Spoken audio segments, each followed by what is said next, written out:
जब जब अधर्म बढ़ा, जब जब सत्य और धर्म कमजोर पड़ने लगे, जब जब भक्तों का विश्वास डगमगाने लगा, तब तब ठाकुर जी यानी भगवान विष्णु अवतार लेकर इस धरती पर प्रकट हुए। वैसे तो शास्त्रों में बताया गया है कि भगवान विष्णु ने कुल 24 अवतार लिए हैं, लेकिन उनमें से 10 अवतार जो प्रमुख माने जाते हैं, जिन्हें हम दशावतार के नाम से भी जानते हैं। तो आइए इन अवतारों को कथा के माध्यम और युगों के साथ समझते हैं। पहला है मत्स्य अवतार। सतयुग में जब पृथ्वी पर प्रलय आने वाला था और वेदों का ज्ञान नष्ट होने के कगार पर था, तब भगवान विष्णु मछली के रूप में प्रकट हुए और उन्होंने मनु को बचाया और वेदों की रक्षा की। दूसरा है कूर्म अवतार। सतयुग में जब देवताओं और दानवों ने समुद्र मंथन किया और मंदाचल पर्वत डूबने लगा, तब ठाकुर जी ने कछुए का रूप धारण किया और अपनी पीठ पर पर्वत को संभाला। तीसरा है वराह अवतार। सतयुग में जब हिरण्याक्ष दानव धरती को समुद्र में ले गया, तब ठाकुर जी ने वराह यानी कि सुअर का रूप धारण किया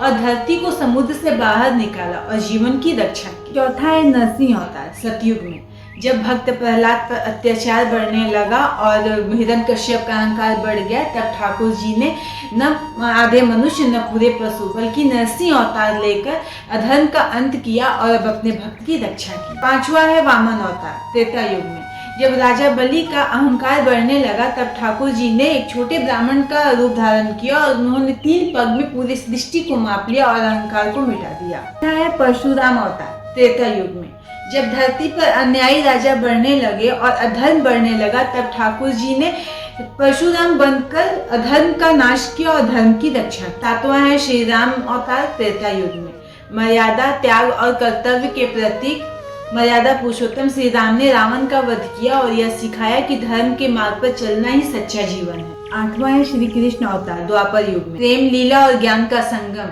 भगवान श्री कृष्ण ने अर्जुन को गीता का उपदेश दिया और कर्म, भक्ति व ज्ञान का मार्ग दिखाया। 9वां है बुद्ध अवतार। कलयुग के आरंभ में जब लोग धर्म का गलत अर्थ समझने लगे, तब ठाकुर जी बुद्ध रूप धारण किए और लोगों को करुणा, अहिंसा और दया का संदेश दिया। 10वां है कल्कि अवतार। ये आएगा कलयुग के अंत में। जब कलयुग अपने चरम पर होगा, जहाँ अधर्म ही अधर्म होगा, तब ठाकुर जी कल्कि का अवतार लेकर पाप का नाश करेंगे और धर्म की पुनः स्थापना करेंगे। तो देखिए, ठाकुर जी के ये अवतार सिर्फ युगों की घटनाएं नहीं है, ये हमें सिखाती हैं कि जब जब मनुष्य टूटता है, तब तक ठाकुर जी अवतार लेते हैं और उनका हाथ थाम लेते हैं। कभी वे मत्स्य बनकर नाव खींचते हैं, तो कभी नरसिंह बनकर भय हर लेते हैं, कभी राम बनकर मर्यादा सिखाते हैं, तो कभी कृष्ण बनकर जीवन का गूढ़ अर्थ समझा देते हैं। हर अवतार एक ही बात कहता है कि चाहे अंधकार कितना भी गहरा क्यों न हो, यदि भीतर विश्वास जल रहा हो, तो प्रकाश का मार्ग अपने आप खुल जाता है। क्योंकि प्रभु रूप बदलते हैं, युग बदलते हैं, लेकिन अपने भक्तों को कभी अकेला नहीं छोड़ते।